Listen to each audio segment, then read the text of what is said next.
वह चुपचाप तीर कमान लेकर पहाड़ की चोटी पर पहुंचा। सामने अपने घर पर जोरदार हमला कर रहे हत्यारे को देखते ही उसने बिना झिझक एक तीर छोड़ दिया। साथी ने जब देखा कि वह मजबूत घर को तोड़ नहीं पा रहा है, तो गाड़ी से पेट्रोल का ड्रम निकाल लाया और उसे आग लगाने ही वाला था कि अचानक पीछे से तीर कमान लिए लाओहेड प्रकट हो गया। हत्यारा पहले तो बेफिक्र रहा।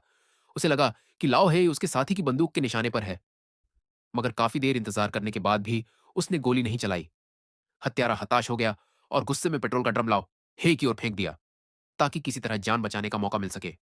लेकिन लाओ हे का एक जोरदार वार इतना भयानक था कि हत्यारा तुरंत बेहोश हो गया और उसकी लड़ने की ताकत खत्म हो गई। लाओ हे जानना चाहता था कि आखिर कौन उसे मारना चाहता है, लेकिन हत्यारा जिद पर अड्डा रहा और एक शब्द तक नहीं बोला। यह देखकर लाओ हे ने भी देर न करते हुए पूरा पेट्रोल उस पर उड़ेल दिया। वह सिर्फ डराना चाहता था, मगर हत्यारे ने अपने मालिक का नाम छिपाने के लिए खुद को आग लगा ली। यह दृश्य लाओ हे के लिए भी अप्रत्याशित था। उसे अंदाजा तो हो गया कि पीछे कौन है, लेकिन मन में सवाल उठने लगे कि आखिर उसे ढूंढा कैसे गया। 3 साल पहले लाओ हे यहां आकर बसा था। तस्वीर में जो औरत थी वही उसकी पत्नी थी, जो अब जिंदा है या नहीं यह भी अनजाना था। हर सुबह वह मार्शल आर्ट्स का अभ्यास करता, ताकि शरीर हमेशा बेहतरीन स्थिति में रहे। समय के साथ उसकी ट्रेनिंग ने एक लड़के को आकर्षित किया, जो रोज उसके साथ अभ्यास करने आने लगा। इस निरंतरता ने लाओ हे को प्रभावित किया और उसने खुलकर उसे अपनी लड़ाई की कला सिखाने का निर्णय लिया। धीरे धीरे 1 साल गुजर गया।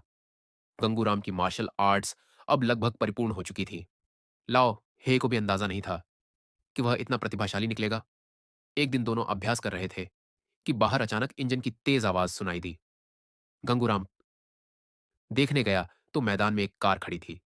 उसे समझ नहीं आया कि ये लोग कौन हैं, लेकिन अगले ही पल उसमें से उसका परिचित उतरा, उसका भाई हैक्स। दोनों भाइयों की कई सालों से मुलाकात नहीं हुई थी। हैक्स गलती से हत्या करने के मामले में जेल में था उसने दूर खड़े लाओ और हाल ही में उसका चेहरा तुरंत बदल गया। वह गैंग का सरगना था और लाओ हे के हाव भाव को आस को लेकर तुरंत वहां से निकल गया। भाई को दुनिया दिखाने के लिए हैक्स उसे लेकर अंडरग्राउंड फाइट देखने गया, लेकिन रिंग पर दोनों लड़ाकों की लड़ाई गंगूराम को बिल्कुल भी प्रभावित नहीं कर पाई। उसे लगा कि इसमें कोई असली कला ही नहीं है। तभी एंकर ने पूछा कि कोई और चुनौती देना चाहता है क्या।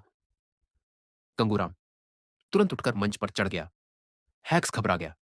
उसे समझ नहीं आ रहा था कि उसका भाई क्या करने जा रहा है।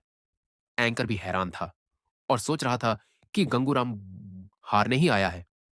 लेकिन जैसे ही मुकाबला शुरू हुआ, सभी लोग दंग रह गए। यह पूरी तरह एक तरफा जीत थी।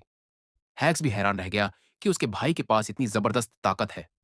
लेकिन गंगूराम वास बसास को अंदाजा भी नहीं था कि उसका वीडियो किसी ने ऑनलाइन डाल दिया है, और वह वीडियो एक वकील तक पहुंचा जो गोल्फ खेल रहा था। वीडियो देखते ही उसका चेहरा सफेद पड़ गया।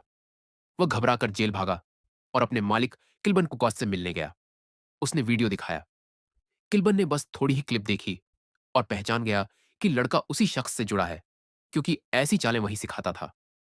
वीडियो का लोकेशन अमेरिका मेक्सिको बॉर्डर पर एक जगह का था, जिसका नाम कैलसीपास था। भाई की इस प्रतिभा को देखकर हैक्स उसे कस्बे के इकलौते जिम में ले गया, ताकि वह वहीं आगे ट्रेनिंग कर सके, क्योंकि वह नहीं चाहता था कि उसका भाई लाओ हे के और करीब जाए। लेकिन जब वे जिम का फॉर्म भर रहे थे, तभी दो बलशाली आदमी अंदर घुस आए और ख्वाजारिये गंगूराम बस्क्वाबहास को तुरंत पहचान लिया। गंगूराम उन्हें नहीं जानता था, लेकिन गंजा आदमी पूछ बैठा कि उसे ट्रेनिंग देने वाला कहाँ है। हैक्स ने सतर्क होकर पूछा कि वे क्या चाहते हैं।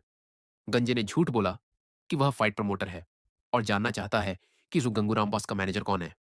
लेकिन उसकी नीयत साफ थी। वह लाओ हे का पता करना चाहता था। जिम मालिक ने यह भांप लिया और गंजे से सच उगलवाया। हैक्स गुस्से से भर गया और उन्हें वहां से निकाल दिया। वे दोनों बाहर निकल गए। गंगूराम लाओ हे को चेतावनी देना चाहता था, लेकिन हैक्स ने उसे मना कर दिया। मगर गंगूराम पर ने जिद की। आखिर लाओ हे ने उसे बहुत कुछ सिखाया था। वह चुप नहीं रह सकता था। हारकर हैक्स ने हामी भर दी। थोड़ी देर बाद वे दोनों लाओ हे के सामने पहुंचे। एक लड़की संदेशवाहक बनकर बीच में आई और लाओ हे को सूचना दी। इजाजत मिलने के बाद गंगूराम नाम ने आगे बढ़कर जिम में हुई पूरी घटना उसे बता दी।